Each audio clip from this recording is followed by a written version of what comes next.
Cosa hanno in comune i biscotti della fortuna e Nostradamus? Beh, entrambi rispondono a un bisogno che è scritto nel nostro DNA, il desiderio di conoscere il futuro. Cosa ne sarà di me? Cosa accadrà? Ecco, paura che a volte ci blocca, ci paralizza. E allora oggi vorrei parlarti di questo e vorrei parlarti di come quest'ansia in realtà risponda a un bisogno, a un nostro bisogno intimo, il bisogno di evitare i pericoli e cercare anche di far sempre la scelta giusta. E lo faremo in primo luogo vedendo brevemente cos'è l'ansia del futuro e anche come potrebbe manifestarsi nel quotidiano. In secondo luogo esploreremo anche le radici profonde, di quest'ansia, alcune di queste perlomeno, e poi per concludere cercheremo di fare delle riflessioni e discuteremo qualche strumento per gestirla meglio. Quindi, prima di tutto, l'ansia. L'ansia è un meccanismo di controllo che in realtà è sempre paura del futuro. Paura magari di ciò che potrebbe accadere, o anche una paura che nasce magari dal non avere effettivamente tutte le risposte. Ma cosa accade nella vita, anzi nella mente, nel corpo di una persona che soffre di questo problema? Dall'esterno potrebbe sembrare come qualcuno sdraiato sul letto, gli occhi aperti e la mente altrove. Puoi ripensare magari a un'esperienza, un trauma passato che però adesso blocca una scelta, paralizza nel presente. Oppure potrebbe essere come quella sensazione che si ha quando ci si trova tra due fuochi e non si sa che treno scegliere nella vita.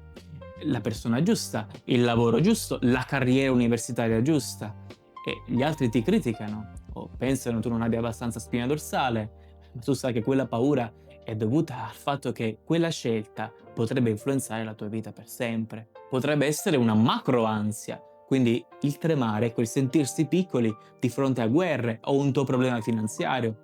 Ecco, questa angoscia, paralisi di fronte a un qualcosa che è più grande di te. Oppure potrebbe anche essere semplicemente una microansia, ma che toglie il fiato, ma che spezza il fiato. Ecco, glielo dico o non glielo dico? Se lascio casa, perderò i miei affetti? Troverò parcheggio? Quindi grandi e piccole paure che abitano all'interno della nostra vita quotidiana. L'ansia del futuro ha tante forme, ma quando è eccessiva è debilitante e ci fa guardare al mondo con sfiducia. Così che, laddove gli altri vedono certezza, noi vediamo solo paura. È una promessa fatta di paralisi, dubbi e indecisione, ed è un po' come stare nelle sabbie mobili, dove più ti muovi, quindi più dubbi hai e più sprofondi, più rimani bloccato o bloccata. E allora andiamo al secondo punto. Il discorso qui è un po' più complesso, ma il messaggio è molto semplice. L'ansia del futuro nasce dalla capacità di adattamento degli esseri umani. Non è nulla di alieno, in realtà. È un qualcosa che in natura esiste sotto diverse spoglie, solo che noi esseri umani l'abbiamo amplificata. Non ci credete? Allora venite con me. Vieni con me. Facciamo un viaggio insieme. E torniamo indietro a 300.000-200.000 anni fa, alle prime tribù degli Homo sapiens in Africa. Allora, mentre io e te ci avviciniamo, osserviamo che sostanzialmente sono mezzi nudi. Quindi prima di tutto copriamoli, gli facciamo un gonnellino, gli regaliamo una pelliccia di leopardo, perché il pudore innanzitutto. Adesso li osserviamo insieme e li vediamo muoversi, li vediamo spostarsi, raccogliere e cacciare, e poi costruire. E dopo un po' osserviamo dei pattern, Notiamo che i loro comportamenti col passare del tempo cambiano in un certo modo.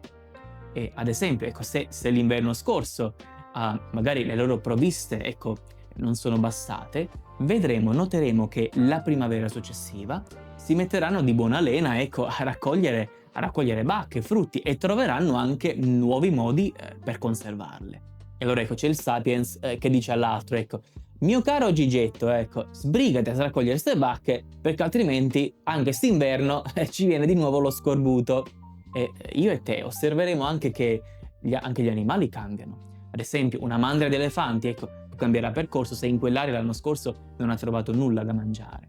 Ma questo non è niente comparato ai comportamenti umani, ai cambiamenti umani, perché Mentre osserviamo, ecco, queste tribù nel corso dei millenni, notiamo che iniziano a costruire ripari sempre più complessi, ecco, per ripararsi, proteggersi dalle intemperie, e poi a tramandarsi racconti su ipotetici mostri, e poi ecco, a decidere su cosa mangiare e non, e poi iniziano a coltivare, e a un certo punto si mettono persino a lasciare l'eredità ai tanto adorati figli, e tutto per la paura del futuro. Insomma, la paura del futuro è una sorta di motore, leva motrice del cambiamento umano, e forse anche gli animali la provano, chissà, ma sicuramente con l'uomo è amplificata e ci ha permesso una maggiore flessibilità, appunto, e una migliore capacità di adattamento. Anzi, ti dirò di più, non è possibile liberarcene perché fa parte della condizione umana. Noi viviamo in un mondo fatto di, ecco, tantissime possibilità, tantissime alternative, dalle più banali come, ecco, stare fermo o muoversi, alle più pratiche, come ad esempio usare un cacciavite grande, ecco, o un cacciavite piccolo. E ciascuna di queste scelte influenzerà la nostra vita, portando a scelte, storie e percorsi completamente diversi. E banalmente, anche se scegliamo magari il cacciavite piccolo, ecco, quando in realtà ci serve quello grande, avremo una brutta esperienza e ce la ricorderemo. Ecco, immaginiamo adesso questo dispiacere, ma portato, ecco, alle conseguenze che potrebbe avere magari una scelta sbagliata, come, ecco, una scelta riguardante la nostra carriera. Ecco, altro che ansia, senza nulla togliere al cacciavite, ovviamente. Perché la verità è che purtroppo nessuno nella vita ci insegna a prendere delle scelte. Non esiste a scuola la materia, ecco, scienze delle decisioni della vita, neanche all'università.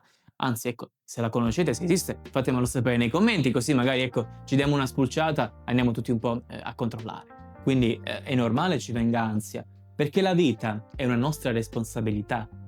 E se parti svantaggiato, magari a causa, ecco, di insicurezze, fragilità, ecco, se parti già con queste fragilità, difficoltà, sicuramente, ecco, l'ansia rispetto al futuro sarà amplificata. Un altro problema è che oggi siamo letteralmente sommersi, subissati di possibilità.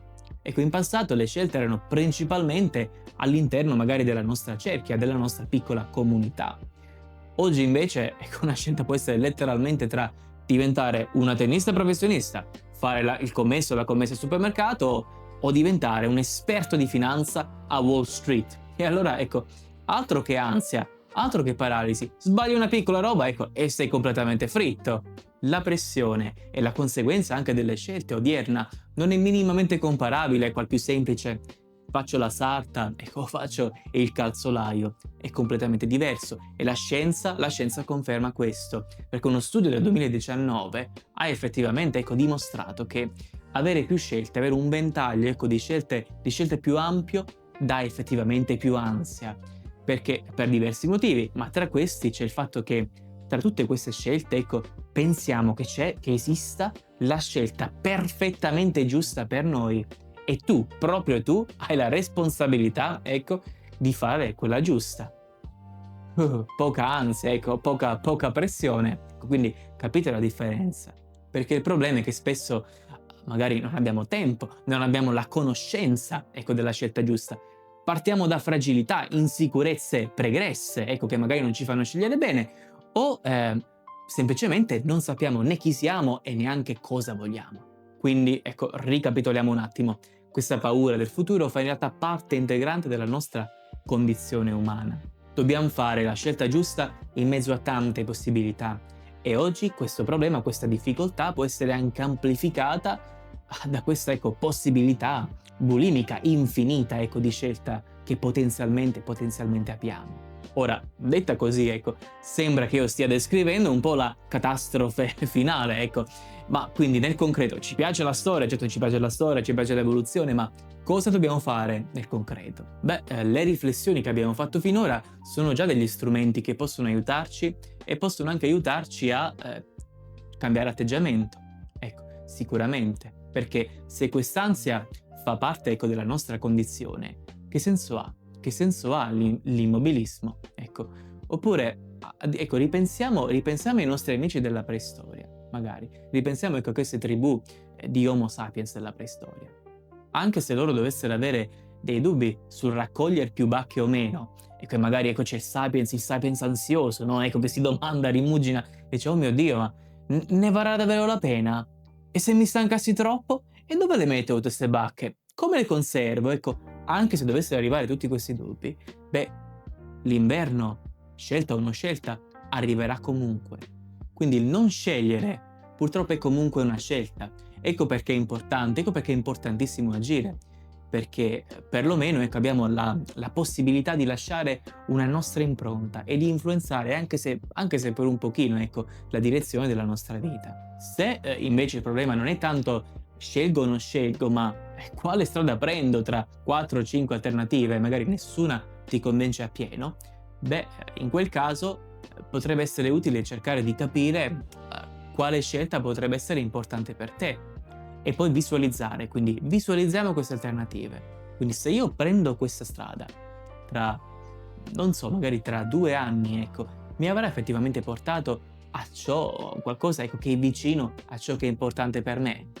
Faccio un esempio: se un mio valore è connessione, connettermi agli altri, se prendo questa strada e la visualizzo, quindi vedo tra 2, 3 anni, 5, cosa vedo? Mi vedo insieme agli altri, mi vedo insieme ad altre persone, mi vedo insieme magari a degli affetti che ho, o mi vedo solo come un lupo magari, Quindi cerchiamo di capire quale strada potrebbe essere più vicina a ciò che per me è importante, come voglio vivere la mia vita. Se invece il tuo problema è paura, di una conseguenza negativa, magari, facciamo un esempio, magari paura di non riuscire a gestirsi, quindi non vado in quella località affollata perché ho paura di non trovare parcheggio, quindi magari di non riuscire a gestire l'ansia, il panico che ne deriva, di non riuscire a gestirmi.